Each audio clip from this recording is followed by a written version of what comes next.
Here's how the website works. When you click the link on ClaremontHealthDistrict.com, you can see the number of overdoses for the day. Drones are so new, a lot of the regulation behind them is still up in the air. Police are urging everyone who has not evacuated to go ahead and hunker down, stay in your home. Well, this is it, the literal line in the sand. I'm standing in Indiana, which means if I wanted to buy alcohol on Sunday, I'd be out of luck. We've seen some pretty bad delays, but nothing beats this one. Take a look. That flight headed to Toronto, originally scheduled to depart at 4:20. The woman who lives here tells us the water was so powerful, it actually picked up this large log and moved it upstream to her yard. Experts say if you come face to face with one of these animals, there are a few things you can do. Just days ago, 13 Below was flooded and no place for customers. Now it is a picture-perfect representation of how a community can come together. Police here are looking for whoever killed Harris, and as we spoke to those who knew and loved him last night, they told us they are holding out hope that his killers will be brought to justice. You are my strength. He didn't like to see people sad or upset. He always wanted to see a smile, he said. But it was hard to hold back the tears in this room when talking about the hardworking dad and fiance killed on the way home from his job. This isn't just a loss to me or a loss to his family, it's a loss to the world. Harris was shot and killed at this gas station in Bond Hill, January 24th. Police believe 4 people are involved. They didn't give him a chance. His family wishes any one of them would have just asked for help. He could have gave him guidance. He could have been a mentor. You know, he could have opened his arms to him. And he was just that type of guy. And now he's gone.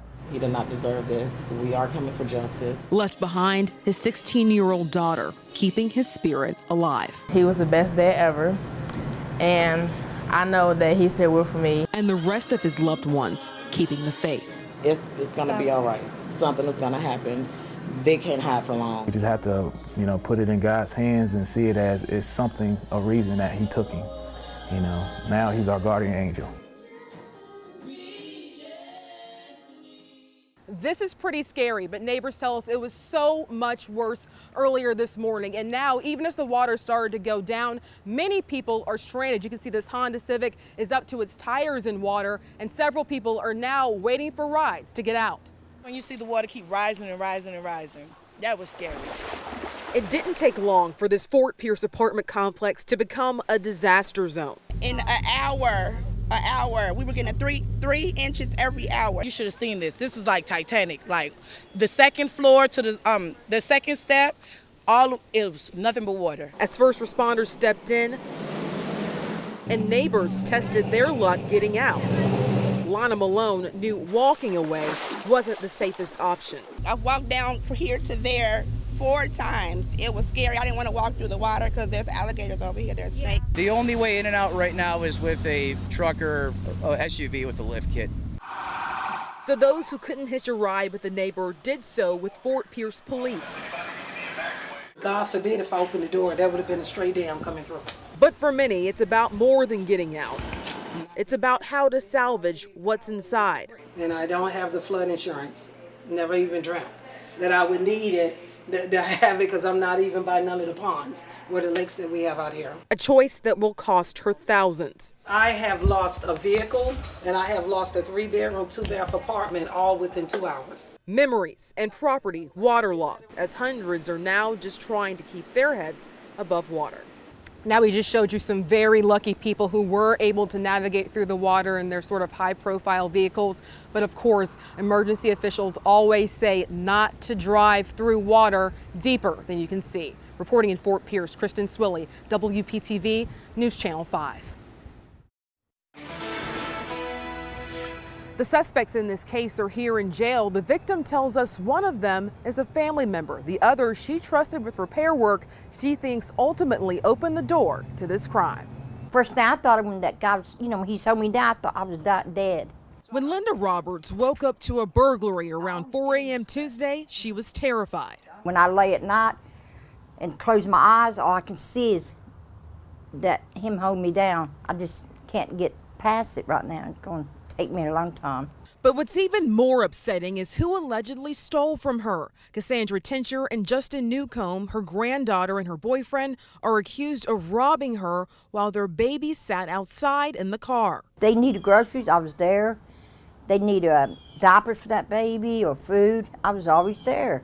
And I just don't understand why they robbed me like this. She says Newcomb knew her home would be easy to get into. The door don't shut, it don't lock, he knew it. And he just went and fixed my door. But what upsets her the most, the idea of her 1-year-old great-grandson at risk. I think it was stupid because they could have robbed somebody's house that had a gun and run out after him and shot at him, and it could have shot that baby. She says Tincher asked her to drop the charges, something Roberts won't do. I mean, I still love my granddaughter. I mean, after what she did to me, you know, I can't not love her. But I want her to learn from this that she can't go around and rob somebody in their sleep. It's wrong.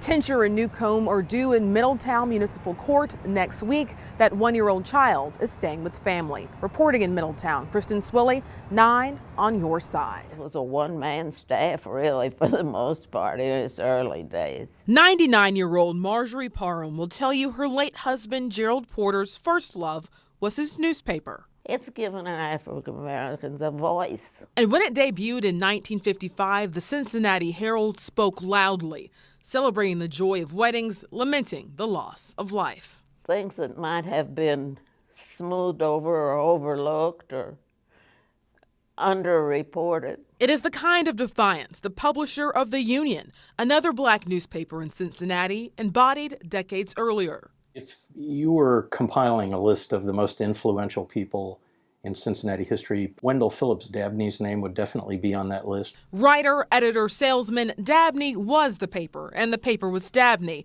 meaning he'd protect it at all costs, even keeping a revolver on his desk and defying death threats. He published in the paper his schedule, like here's when I leave my house, here's the route I walk, here's when I arrive at the office. Basically, Dabney was saying, if you want to get me, here I am. Dabney worked on The Union until the year he died. Porter passed, filing one last story for the Herald. He had been out photographing some kind, taking pictures of some sort of an affair. Parham says the Cincinnati Herald publisher fell asleep while driving away, hit a guardrail, and was taken to an area hospital. My husband had been up in X-ray, but they were bringing him down, and but if he needed further care, I'd have to move him because they didn't accept Negro bed patients. Sometimes I flip through here. But today, Porter's legacy lives on in this Avondale office. People have to be vigilant. We have to keep fighting, have to keep advocating. Here, the counsel and friendship of Parham, who briefly took over the Herald after Porter died, is valued by current publisher Jan Michelle Lemon-Kearney. She's been really good about helping us stay on course. And while a lot has changed, the staff is still speaking up with the hope everyone can be heard. So many people have a lot to say, and we have to work together. Kristen Swilley, 9 on your side.